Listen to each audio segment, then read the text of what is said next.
name is Hanji, and I'm 28 years old. I'm currently planning the wedding of my dreams with my fiance, Levi, who is 27. We've been together for over 3 years, and this wedding is everything we've ever hoped for, a celebration of our love and the future we're building together. The planning process for our October wedding has been going smoothly so far. We've secured the venue, sorted out most of the details, and everything is coming together perfectly. This day means so much to both of us, and we want it to be flawless. It's not just a wedding, it's the beginning of a new chapter in our lives. But, as you might expect, planning a wedding isn't just about flowers and invitations. It's also about family dynamics, and that's where things started to get complicated. I have a somewhat strained relationship with my father. After he and my mother divorced, he had an affair with his now wife, Karen. While I've always tried to maintain a civil relationship with him, things have never been the same between us. I've always felt that the betrayal of my mom was something I couldn't easily forgive. But despite everything, when it came time for wedding planning, my father made it clear that he wanted to contribute financially to the wedding and even offered to walk me down the aisle. This caught me off guard. As much as I appreciated his offer, I knew that I only wanted my stepfather, Aaron, to walk me down the aisle. Aaron has been the one constant, loving figure in my life. He has always been there for me in ways my biological father never was, and I've always felt closer to him. I love him like a father, and he has been my rock throughout my life. When I told my father about my decision, he was heartbroken. He'd clearly been hoping this would be a moment for us to reconnect, but I couldn't pretend that things were okay. I made it clear that I wanted Aaron to be the one to walk me down the aisle. While my father was disappointed, he respected my decision, and I thought that would be the end of it. Little did I know that the real problems were just about to begin. Once we moved on to other wedding details, like picking who would be in the wedding party, we decided to ask Levi's niece, Mikasa, who is 5, to be our flower girl. Mikasa was beyond excited, and we were thrilled to have her be a part of the day. It felt like the perfect choice, and I couldn't wait to see her in her little dress, tossing petals down the aisle. But then things took an unexpected turn. A few days after Levi and I made this decision, I received a long text from Karen, my father's wife. In her message, she asked if her daughter, Amin, who is 6, could be the flower girl instead. Her reasoning was that my father had put a significant amount of money into the wedding, and therefore Amin should have a special role in it. I was caught off guard. I hadn't had much contact with Karen, so her message was a surprise. I politely told her that we had already asked Mikasa to be the flower girl and that we were happy with our decision. I thought that would be the end of it, but Karen was not having it. She kept texting me, sending messages that were increasingly hostile and accusatory. She called me ungrateful and said that I was disrespecting my father by not letting his daughter, Amin, be a part of the wedding. I tried to remain calm and explain that it was our wedding and we had made our choice. But Karen wasn't listening. She was relentless. She sent more angry messages, accusing me of being selfish and disrespectful. At this point, I was completely overwhelmed. I had tried to be reasonable, but the more I explained, the more hostile and manipulative she became. Finally, after receiving another angry message, I had enough. I blocked her. After blocking Karen, I thought things might settle down, but my father soon reached out to me. He was disappointed and said he thought we could compromise. He suggested I allow Amin to be the flower girl and that we could avoid any more drama. My father's reasoning was that he had invested a lot of money in the wedding, and he wanted to be involved in some way. I felt guilty, but at the same time, I knew I couldn't give in. Levi and I had already made our decision, and I wasn't going to let anyone, especially not Karen, dictate our choices. The more I thought about it, the more I realized how much stress this situation was causing me. I didn't want to let it ruin our special day.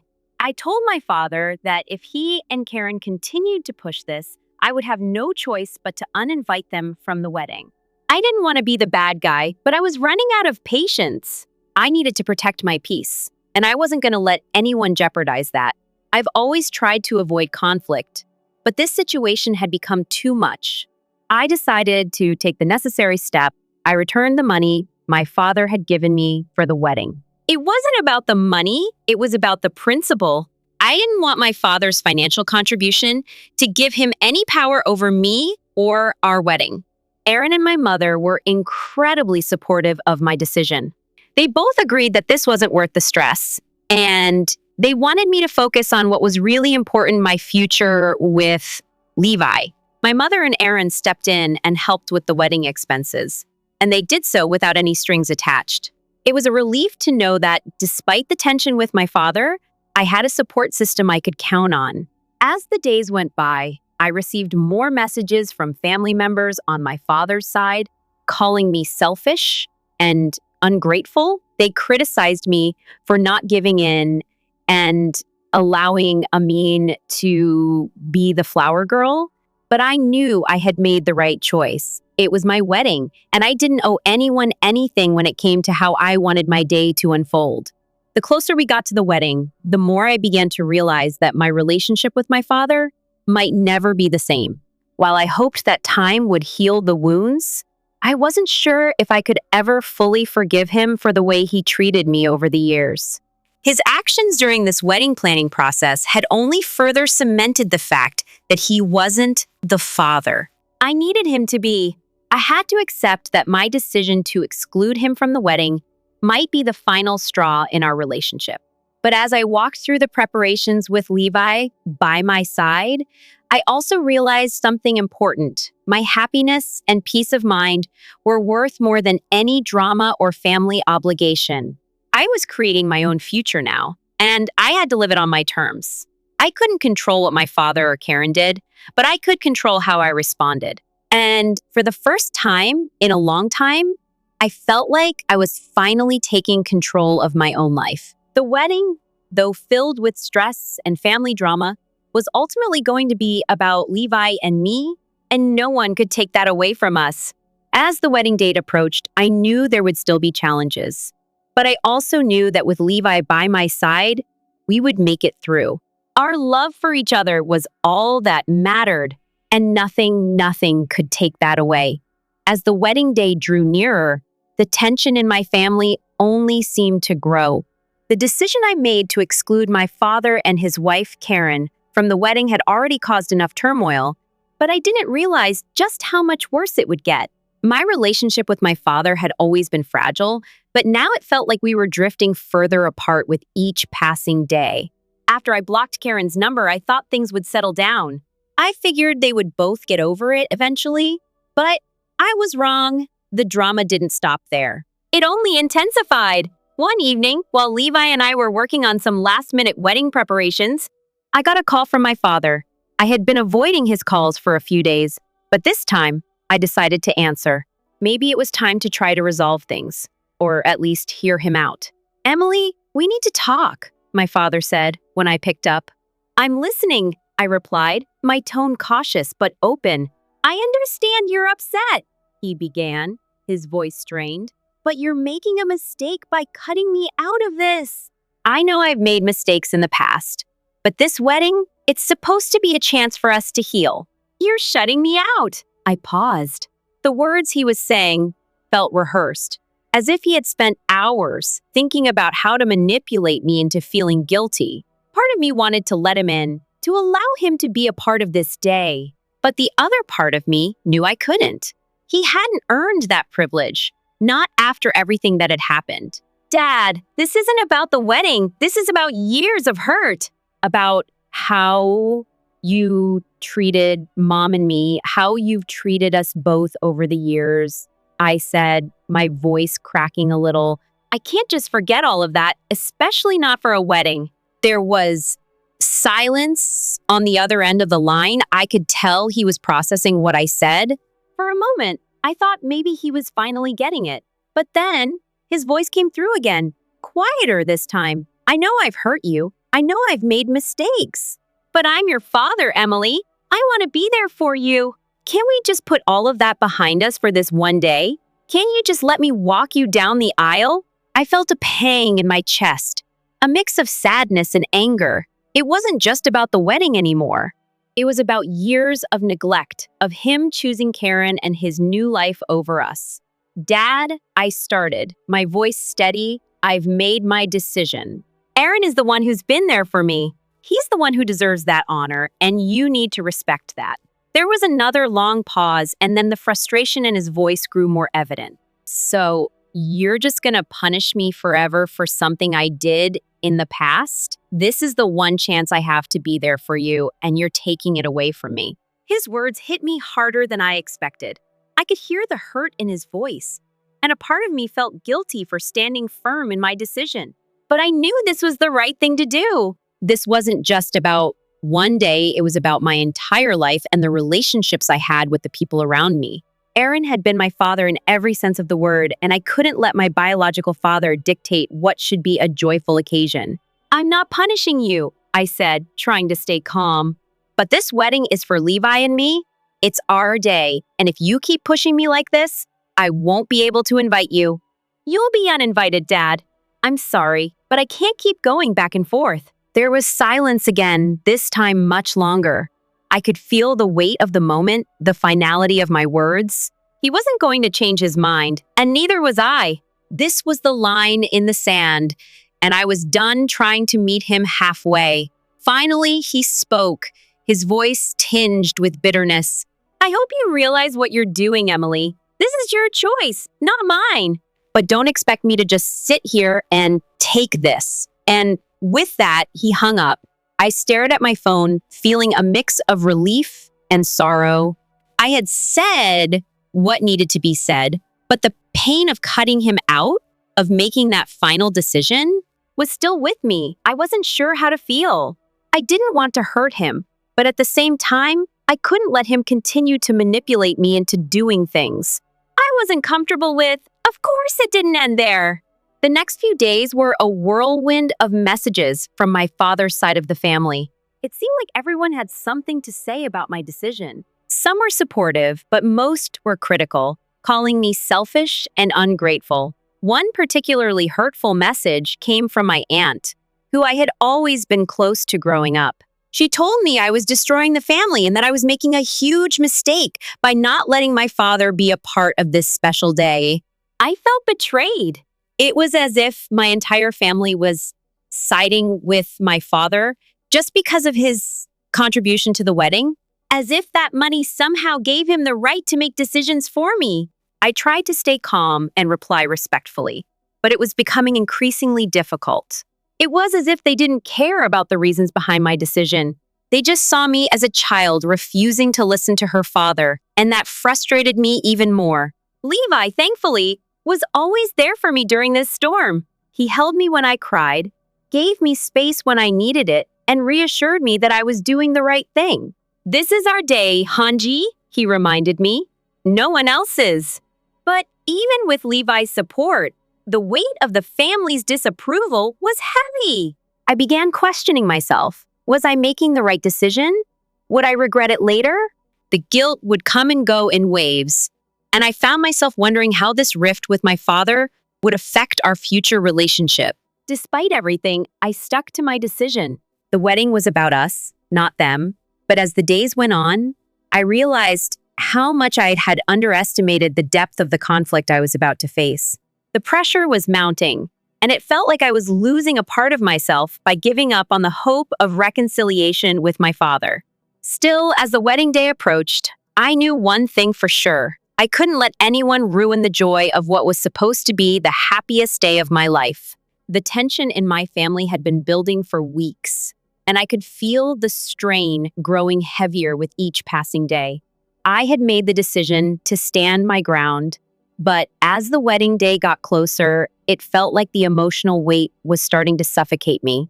I loved Levi with all my heart, and I knew he was my true partner in life, but this was not the wedding I had envisioned.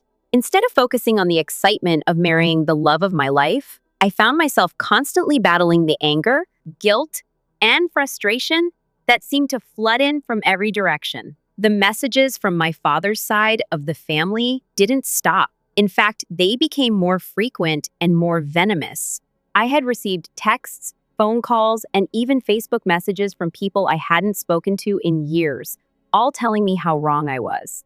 They accused me of being childish, selfish, and, worst of all, ungrateful for everything my father had done specifically, the money he had contributed to the wedding.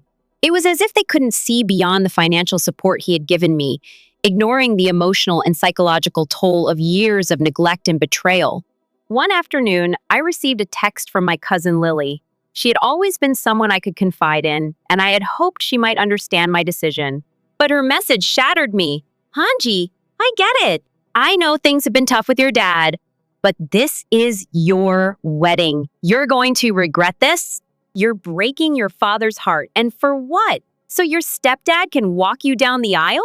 That's not what family is supposed to be. I'm really disappointed in you. I stared at the message for what felt like an eternity. My throat tightened, and I felt a knot in my stomach. I knew my decision wasn't going to be easy, but reading those words from someone I thought I could count on crushed me. I had tried to explain to Lily why I was making this choice, why I couldn't let my father have this moment, but it seemed like no one could understand. No one could see how much pain I had been carrying all these years. I showed the message to Levi, hoping he would reassure me, but I could see the concern in his eyes. He wrapped his arms around me, holding me tightly as I broke down. I don't want to lose you over this, Levi, I whispered, my voice muffled in his chest. But it feels like my whole family is turning against me. You're not losing me, Levi said gently, stroking my hair. You're doing what's right for you, and that's all that matters. I'll be by your side no matter what happens. His words were comforting, but the weight of the situation still felt crushing. I wanted to keep the peace, but I couldn't. I couldn't pretend that everything was fine when it wasn't. I couldn't let my father's financial contributions manipulate me into doing something that didn't feel right. And yet, the more I stood firm, the more I felt the pain of losing my family's approval. I hadn't heard from my father in days. I knew he was upset, but I didn't expect him to do what came next. One evening, as I sat with Levi, scrolling through some wedding details on my phone, I saw that I had a missed call from my father. My heart sank, but I knew I couldn't avoid it any longer. With a deep breath, I called him back. Emily, my father's voice came through, cold and distant. I've tried to be patient, but I can't let you do this. I'm not going to watch you walk down the aisle without me. I won't be part of this wedding if you don't let Amin be the flower girl. His words hit me like a slap to the face. It was as if my father didn't even care about my happiness. He only cared about his own pride. This wasn't about the wedding anymore. It was about him trying to force me to comply with his demands, to have control over something that was supposed to be mine and Levi's day. Dad, I've already made my decision, I said, my voice trembling despite my best efforts to stay calm. Amin is not going to be the flower girl. I've chosen Mikasa, and that's final. You're making a huge mistake, Emily, my father snapped. You think this is about the flower girl, but it's not. It's about respect. You're disrespecting me, your family, and everything I've done for you. I could feel my blood boiling as he continued to speak. His words weren't about love. They were about control. He wasn't listening to me. He was using the money he had given to manipulate me into doing what he wanted. I was done. Respect is about understanding and boundaries, Dad. You haven't respected me, my choices, or my boundaries for years. I'm done letting you guilt trip me. There was a long silence on the other end of the phone. I could hear my father's heavy breathing, and I knew he was struggling with the reality of what I had just said. Finally, he spoke, his voice full of finality. If you don't let Amin be the flower girl, I won't be coming to your wedding. I'll stay away. Don't bother calling me again. And just like that, he hung up. The next few days felt like a blur. I had made my decision, and it was final. But even so, I felt an emptiness, a hole that I wasn't sure how to fill. My father had always been a part of my life, and cutting him out, even temporarily, felt like I was losing a piece of myself. It was painful, more painful than I had anticipated. Levi and I spent the next few days immersed in wedding details, trying to keep our focus on what mattered. I knew this day wasn't about anyone else but us, but it didn't make the family drama any easier to deal with. The calls from relatives kept coming, each one telling me I was making a mistake, that I was ruining everything. Some of them even said I would regret it, that I was pushing my father away when he was just trying to help. And yet, I couldn't ignore the truth. My father wasn't helping, he was manipulating me. And no matter how much guilt I felt, I knew I couldn't let him dictate the terms of my wedding. Levi, as always, was my rock. He kept reminding me that this was our wedding, and no one could take that away from us. I tried to take comfort in his words, but the stress was starting to take its toll on me. But even with all the pain, one thing was clear: I wasn't going to let this drama overshadow the most important day of my life. This was about Levi and me, and that was all that mattered. The days leading up to the wedding were a whirlwind of emotions, filled with both excitement and dread. I had made my peace with my decision to uninvite my father, but the weight of it still hung heavy on me. Despite the support from Levi and my mother, the silence between my father and me felt like a chasm. Every time I thought about the wedding, I felt a pang of sadness mixed with relief. It was supposed to be the happiest day of my life, yet the distance from my father and the tension with the rest of my family cast a shadow over everything. The final straw came when I received a text from my aunt, Lily, the same cousin who had sent me that hurtful message earlier. This time she was pleading with me, "Emily, please, I don't know what's going on with you and your dad, but this is tearing the family apart. Don't you think it's time to make things right before it's too late?" Her words hit me like a wave. I had tried to keep my distance from the family drama, but it seemed like everyone was involved now. I was caught in the middle of a war that wasn't mine to fight. My father's side of the family had taken their stand, and it felt like I was being pulled back into a place I didn't want to be. But I couldn't go back. I couldn't undo the decision I had made to protect my peace and my wedding. I took a deep breath, trying to steady my thoughts.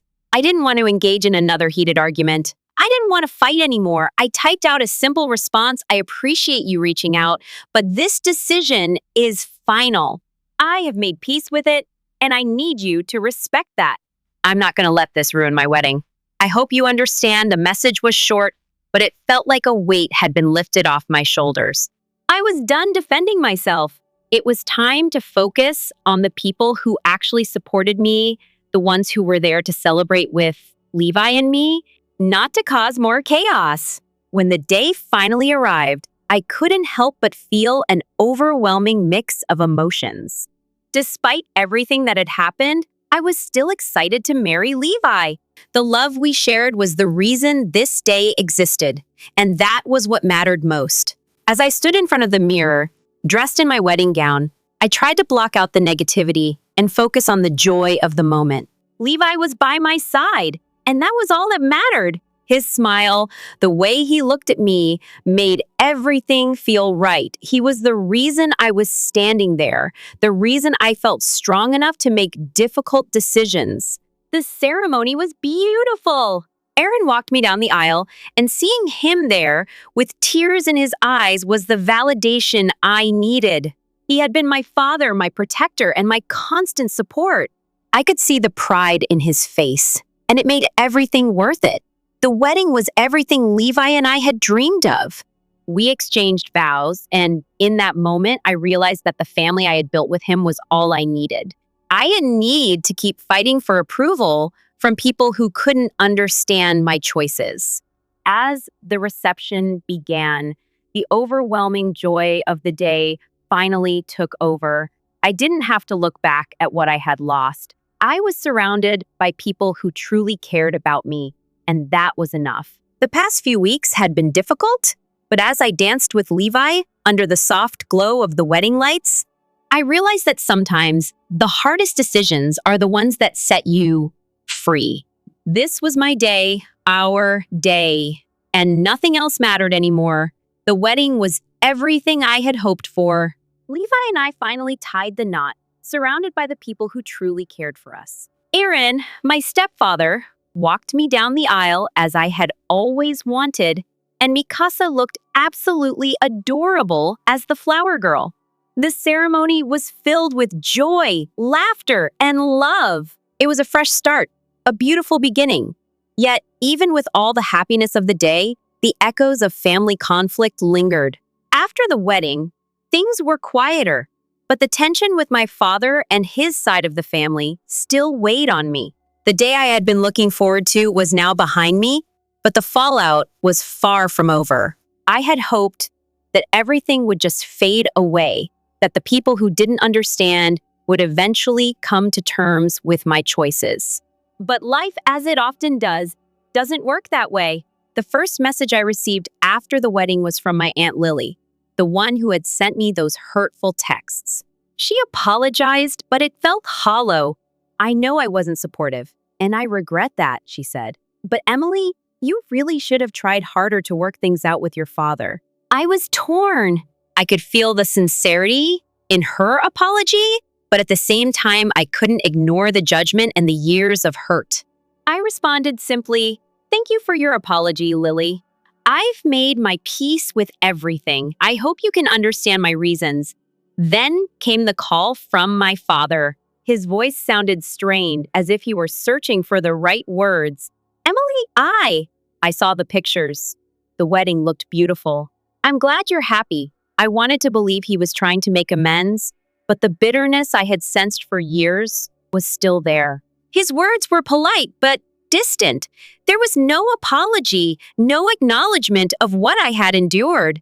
I had expected a phone call that was more than just formalities, but that was all it was. "I'm sorry things ended up this way," I said, "but this is where I am right now. I need space." The conversation ended awkwardly. It wasn't the reconciliation I had hoped for, but it was also a reminder that not all relationships are meant to be repaired, no matter how much we wish they could be. As for Karen, I didn't hear from her at all. I wasn't sure if that was a relief or another cut to the already strained relationship. My wedding was no longer an issue for her, but I didn't expect any heartfelt acknowledgement of what had happened. For now, I was content to let her fade into the background. Levi and I focused on our future. We spent the first few weeks after the wedding soaking in our new life together, savoring every moment of our newfound peace. As much as I still felt a pang of sadness over the state of my family, I knew I had made the right decision. I had chosen my happiness, and in doing so, I had found a love that was unconditional and real. But the healing wasn't instant. It took time. And there were days when I felt guilty for not giving my father more chances, for pushing him away when he wanted to be a part of my life. But then I would look at Levi, at Aaron, at Mikasa, and remember why I had made those choices. They were my family now. And sometimes you have to let go of the past to make room for the future. It's been a few months since our wedding now, and as I reflect on everything that has happened, I finally feel a sense of peace that I didn't think was possible. The emotional roller coaster of planning the wedding, facing family conflict, and making difficult decisions has started to settle into something more manageable, and I'm starting to heal in ways I never thought possible. The most surprising thing I've realized is that letting go has allowed me to move forward.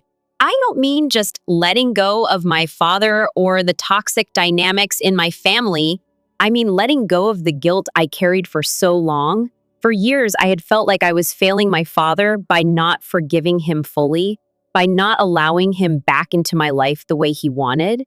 I carried this weight, this belief that family should always come first, even when they hurt you, even when they betray you. But I've learned that there's no room in your life for people who continuously take without giving, who demand respect but don't offer it in return. And that was the final piece of the puzzle for me, the realization that my happiness, my peace, and my marriage to Levi were far more important than trying to maintain relationships that drained me. Levi and I have grown even closer since the wedding. We started talking more about our future, our goals, and the kind of life we want to build together. It's so easy to get caught up in the small details, but when you strip it all down, what really matters is the love and support we give each other. We have a fresh start, one where we're not burdened by anyone else's expectations or toxic influence. Of course, I still think about my father. I wonder if he'll ever understand why I made the choices I did, or if we'll ever have the kind of relationship I hoped for when I was younger. But I've accepted that I can't force that. I can't change the past or fix someone else's mistakes. What I can do is move forward with my life and create a future that brings me joy. My relationship with Aaron, my stepfather, has never been stronger. He's been my anchor through all of this, and I know that even if my biological father and I never reconcile, I will always have him. And Mikasa, little Mikasa, she's such a bright light in my life. Watching her grow and be a part of our wedding was a gift I'll cherish forever. She reminds me every day of the simple joy that can be found in family, even if it doesn't look like what society expects. I think about the people who truly love and support me, who show up for me without any strings attached, and that's what keeps me going. I'm building a family with Levi, and that's all that matters. We've created a space of love, respect, and understanding, and that's all I ever wanted. As for my father, well, I'll never stop hoping that one day we'll find common ground. But for now, I'm focusing on the people who lift me up, not tear me down. I found peace in knowing that I made the right decisions for myself, and that's enough. I'm ready for the future, for the family I've chosen, and for the life Levi and I will continue to build together.